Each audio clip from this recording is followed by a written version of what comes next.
¿cuál es el caso? La verdad es que yo sí te lo quiero preguntar a ti. Más difícil que te ha tocado atender. Ay, caray, esa pregunta. Porque además tú eres un doctor que se involucra con los pacientes y ves puros pacientes niños. Ay, sí, eres súper amoroso. Híjole, y mira, te superhumano. puedo Sí. platicar así rapidísimo en 3 cosas y a ver si no me va mal, ¿verdad?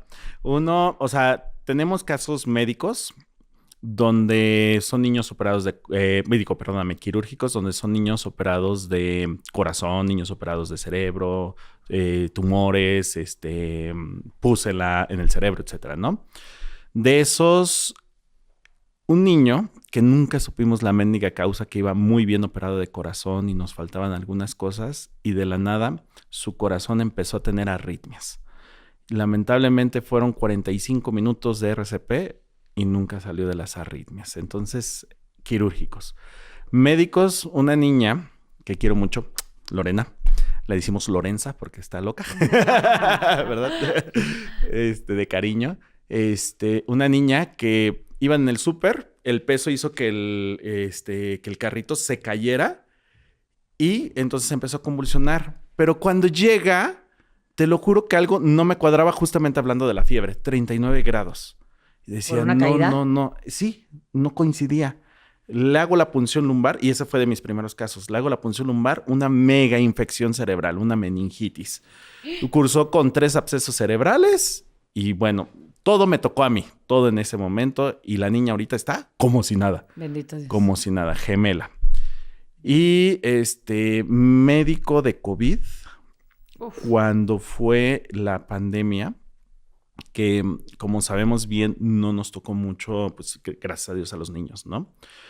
Pero mi primer paciente, doña Luisa, fue una situación en donde fue mi primer paciente que tuvimos. Como hospital infantil tuvimos que abrir porque estaban haciendo filas, estábamos ahí. No habían camas. No había camas. Claro. Y nosotros no podíamos perder esa empatía y abrimos 2 pisos. Entonces era la segunda paciente que llegaba y esta era mi paciente.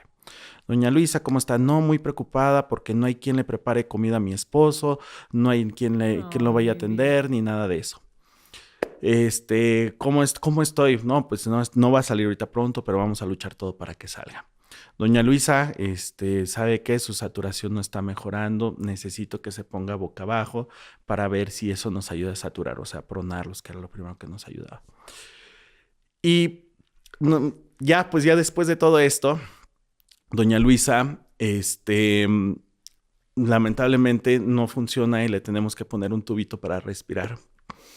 Ya es preocupada por su marido y todo, nos dice, ¿me puede dejar cumplir mi último deseo? ¿Qué hora es ahorita? Son las 7:30. A las 8 es mi novela, déjeme ver mi último capítulo esta vez. Y ya pues la dejamos, o sea, ver su capítulo y ya terminando, pues lamentablemente sí la tuvimos que intubar y fue de esos pacientes que no hubo más remedio, ¿no? Entonces, y que te quedan grabados porque además es como dices, de los primeros pacientes de COVID. Sí.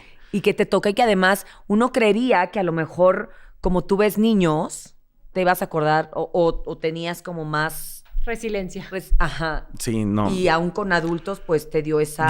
Yo sigo pensando que el COVID ha sido, o sea, lo más cercano a lo que te cuenta la gente de la guerra. O sea, lo más cercano. Ver tanta gente morir, ver todo esto.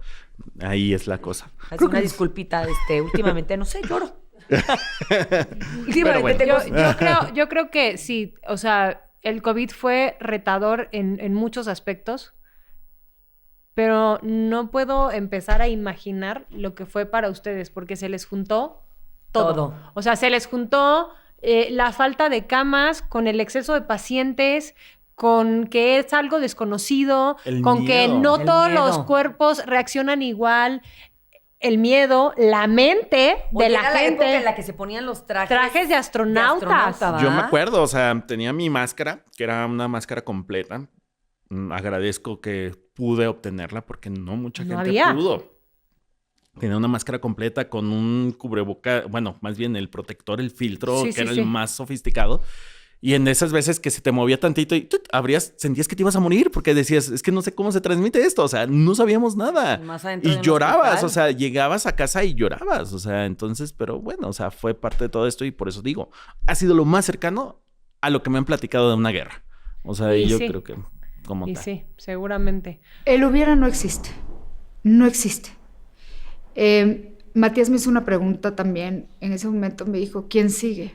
Claro, venía de perder a mi mamá, perder a su papá. Me dijo, ¿quién sigue? Le dije, eso es algo que yo no te voy a poder contestar jamás, hijo. Eso es algo que no vamos a saber. Pero ¿para qué nos preocupamos de algo que no ha pasado? Hay que vivir. Hay que vivir. Es lo que tenemos que entender. Pasamos tanto tiempo pensando y preocupándonos por tonterías, que si me subí 2 gramos, que si tengo celulitis, que si no sé qué, que si me molestó esto. Señores, la vida es hoy y se va en un segundo. Aprendamos a vivir. Y si esta pandemia no nos ha enseñado, Sí, no caray. sé qué tiene que pasar para aprender a que vivamos, que se te antojó abrazar, abraza, se te antojó besar, besa.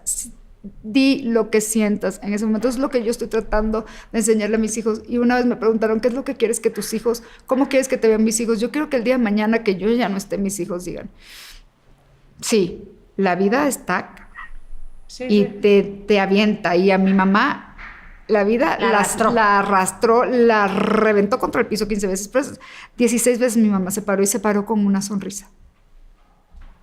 Porque no es solamente pararte, es pararte con una sonrisa y seguir adelante, agradecer hasta las cosas horrendas que te pasan en la vida. Yo hoy por hoy agradezco el tiempo que la vida me prestó a Ro y no cambiaría absolutamente nada, aunque tuviera que volver a pasar por esto. Sigue sin gustarme y creo que nunca me va a gustar, No, obvio. pero lo acepto y lo agradezco y creo que mis hijos el día de mañana van a tener muchísimas más herramientas de las que yo tuve para enfrentar la vida. Eso también lo agradezco. Sí, creo que no hay vidas incompletas, pero vidas distintas. Todos traemos misiones diferentes y el tener la fortuna de haber acompañado a alguien en su trayecto, creo que es algo que se queda en el corazón. Y algo muy importante, el año pasado, Rodrigo tenía 1 año de haber fallecido y yo dije, ya era el 2 noviembre, pero bueno, el primero fue como un blur. Ajá. Yo dije, no hay forma que yo haga un altar. Yo no Del puedo, Día de Muertos. Yo no puedo poner... Sí, no estoy ahí todavía. Yo no puedo poner a Rodrigo el altar de muertos, yo no puedo... Y entonces, como yo no puedo, pienso que mis hijos tampoco... Bueno, yo no puse altar. Y de repente me hablan de la escuela y me dicen, estamos impactadas con Matías. Y yo, ¿por qué?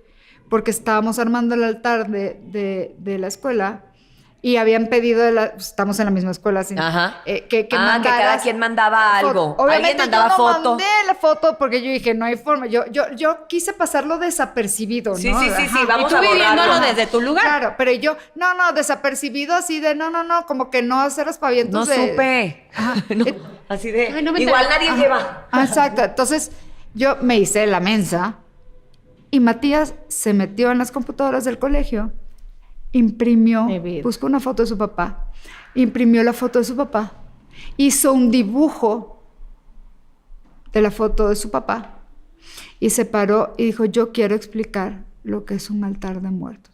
En mi vida yo le he explicado, o sea, la parte técnica, no me pregunten cómo, el niño lo sabía perfectamente. Y se paró y dijo, y él es mi papá. Y mi papá ya murió. Y mi papá, con una sonrisa, dijo, mi papá era esto, y mi papá hizo tal novela, y mi papá hizo esto.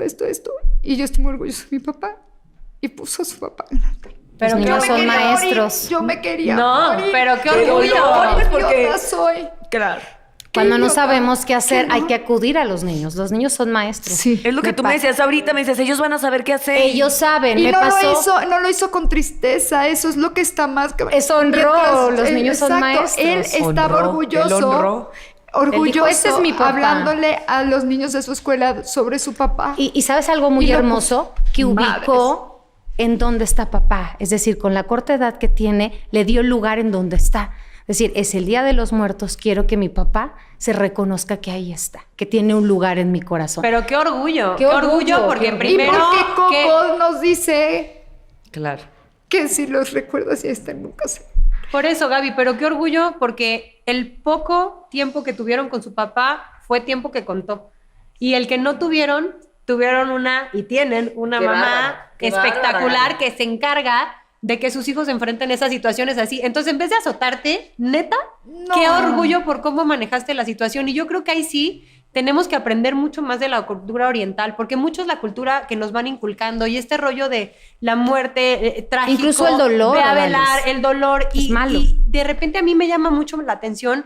Hay otras culturas donde cuando alguien, iba a decir fallece, ahora voy a decir muere. Cuando alguien muere, te dicen que trasciende a otro plano y que está contigo de otra Se manera. graduó. Yo elijo creer eso, que creo que pues es una corriente como mucho más budista y tal, pero en lo particular trataré de enseñar a mis hijos que el día que yo no esté, por supuesto que va a ser duro y por supuesto tienen que abrazar sus emociones, pero que yo voy a trascender a otra dimensión y que yo no quiero que estén tristes y que se azoten, yo quiero que sean felices. Si lo hice bien, van a ser felices y a tratar de salir adelante y a vivir su vida y a ser excelentes padres y a tener una vida genial sin tener la carga de que, ay, es que mi mamá murió y entonces tengo que llorar y entonces, o sea, llora lo que tengas que llorar, pero después, o sea, Celebra mi enseñémosle vida. a nuestros hijos a Lo que celebrar decía, nuestra vida y no honra. a llorar nuestra Honra. muerte. Es lo que yo digo, la mejor Honrar manera a que los tengo maestros de que tenemos. honrar la vida de Ro es viviendo y viviendo bonito y viviendo bien. Eso. Pero algo que ahorita estás diciendo que es importante, esa parte de cuando te preguntan, que sí para mí fue la más ¿Difícil? como dolorosa. Ahí Ok. sí fue la más dolorosa. Si yo no hubiera estado bien sanada con ayuda de tanatóloga, de constelar, de todo lo que me encanta y con lo que me ayudé, mi embarazo de los bebés hubiera estado basado en angustia, miedo. ¿Y si no les- te pasó? Estaba de verdad. Estabas radiante. Sí. Radiante. O sea, Sí. fue un embarazo Radiante. maravilloso. Ojo, hasta el último momento. En el último momento, toda la gente me decía, pero tus bebés están bien. Le dije, no pidan por los bebés. Yo sé que están bien, pidan por mí. Claro. Pidan por mi paz, por mis pensamientos, Claro. pidan por mí. Enfóquense en que Gaby Heredia esté bien, en que los bebés están perfectos. Porque eso sí o sea, me fui a hacer, sí fui súper precavida y todo lo ha habido por haber y me daba muchísima paz y, Claro. y yo buscaba eso, ¿no? Y viví un embarazo hermosísimo. Y también entendí que Sara necesitaba todo ese tiempo y todo ese momento que le dediqué en pandemia y todo, y la veo y digo, wow, qué padrísimo que lo pude hacer, pero cuando llega este momento de ya... del parto, Claro. dije, aquí es donde realmente necesito que me tomen de la mano. Aquí es el momento. Sí. Y yo veía a Alex, a mi esposo, con una cara de que veía la maquinita, tú.